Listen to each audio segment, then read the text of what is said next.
Maxim Gorki. O, Rus bozkırının sessiz çığlığı. Toplumun en dibine itilmiş, unutulmuş insanların fısıltısıdır aslında. Kalemiyle ruhların en derin yaralarına dokunur. Onların acılarını, umutlarını, hayallerini bir bir gün yüzüne çıkarır. Bugün, Gorki'nin bu gerçek dünyasından süzülüp gelen iki sarsıcı öyküyle, insan kalbinin hem en karanlık dehlizlerine hem de en aydınlık köşelerine doğru bir yolculuğa çıkacağız. Bu bölümde toplumun görmezden geldiği, o kıyıda köşede kalmış karakterlerin hayatlarına bir pencere aralayacağız. Ve işe Gorki'nin bize miras bıraktığı o yakıcı soruyla başlayacağız. Asıl düşkün olan kimdir? Parmağımızla işaret ettiğimiz mi, yoksa o parmağı uzatan bizler mi? Gelin bu sorunun izini birlikte sürelim. İşte bu. Bu kışkırtıcı alıntı. Tüm anlatımızın tam kalbinde yer alıyor. Gorki bu sözlerle yüzümüze acımasız bir ayna tutuyor resmen. Başkalarına dair peşin hükümlerimize, kendimizden menkul ahlak anlayışımıza meydan okuyor. Peki bu sarsıcı yüzleşmeyi nasıl yapıyor? İlk durağımız, gözünüzde canlandırın, Moskova'nın isli çatılarından birinde havasız ve kasvetli bir tavan arası. Bolles öyküsünde genç bir üniversite öğrencisi olan anlatıcımızla ve onun heybetli, hatta biraz tekinsiz komşusu Teresa ile tanışıyoruz. Bu daracık, klostrofobik mekan, birazdan şahit olacağımız devasa bir insanlık dramının sahnesi olacak. Anlatıcının gözünden Teresa'ya ilk baktığımızda gördüğümüz şey, ön yargının soğuk bir portresi adeta. Onu kaba, yırtıcı, neredeyse baltayla yontulmuş bir canavar olarak görüyor. Ama sonra, bu canavarın dudaklarından dökülen o talep, bu imajı bir anda tuzla buz ediyor.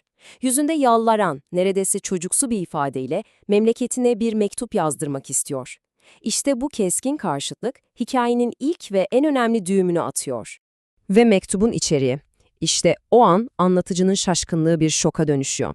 Düşünsenize o kömür küfesi gibi dediği kaba saba kadının ağzından bu inanılmaz naif, bu inanılmaz romantik sözler dökülüyor.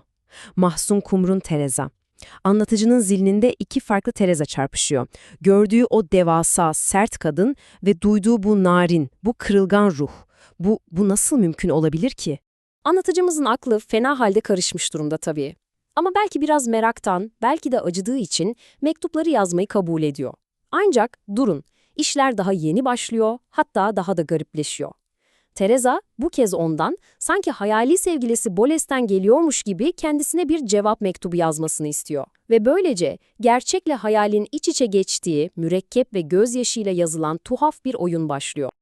Bir süre sonra anlatıcı, bu oyunun bir parçası olmaktan rahatsızlık duymaya başlıyor. Bu kadın beni kandırıyor diye düşünüyor ve onunla yüzleşmeye karar veriyor. Amacı bu sahtekarlığı ortaya çıkarmak. Fakat bu yüzleşme onu hiç beklemediği bir gerçekle karşı karşıya getirecek. Yalnızlığın bir insanın ruhunda nasıl devasa dünyalar yaratabildiği gerçeğiyle.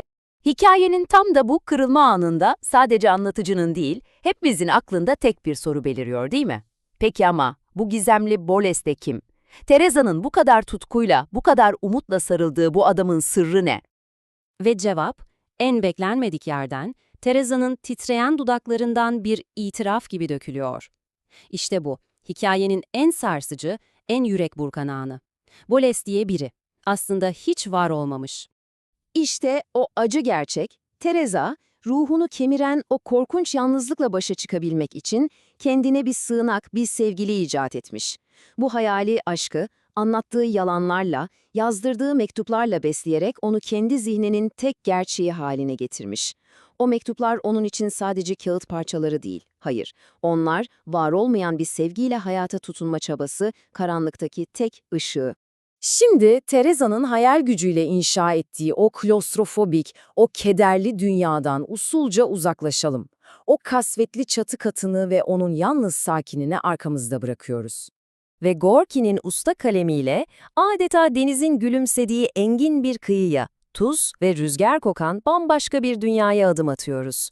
İkinci hikayemiz Malva'nın asi ve özgür dünyasına hoş geldiniz.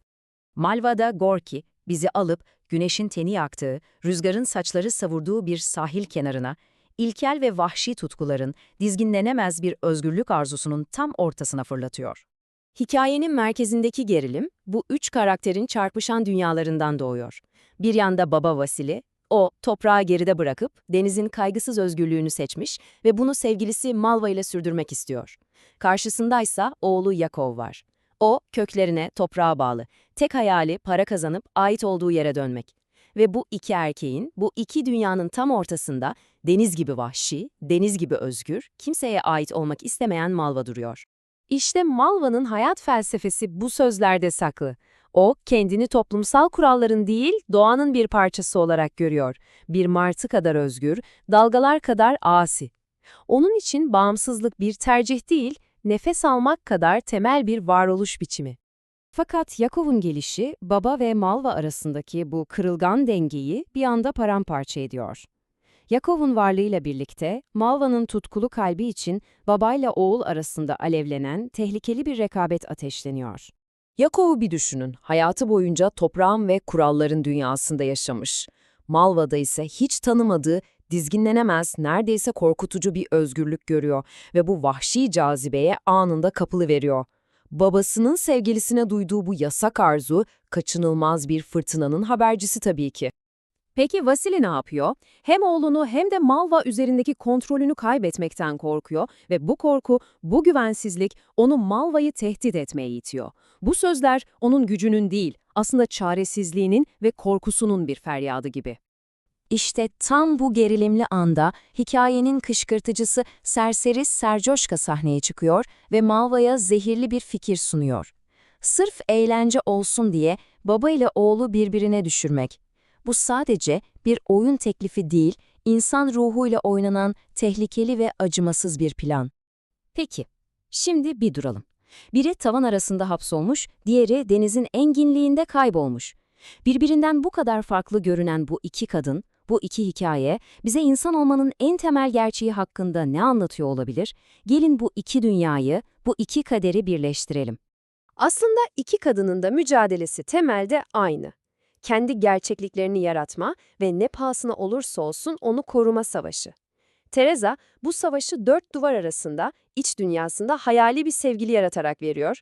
Malva ise engin denizin kıyısında dış dünyanın baskılarına karşı özgürlüğünü bir kalkan gibi kullanarak savaşıyor. İkisi de toplumun yargıladığı, dışladığı düşkünler. Ama ikisi de boyun eğmeyi reddederek inatla hayatı kendi kuranlarıyla yaşamaya çalışıyor. Ve Gorki'nin bu iki öyküsü bizi en temel ve en rahatsız edici soruyla baş başa bırakıyor. Bizim o hor gördüğümüz, kolayca yargıladığımız, yanından öylece geçip gittiğimiz insanların içinde bizim göremediğimiz ne kadar zengin, ne kadar karmaşık ve ne kadar kırılgan dünyalar var. Belki de Gorki'nin bize asıl anlattığı şey, insan olmanın en büyük erdeminin bu görünmez dünyalara bakma cesaretine ve anlama çabasını göstermek olduğudur.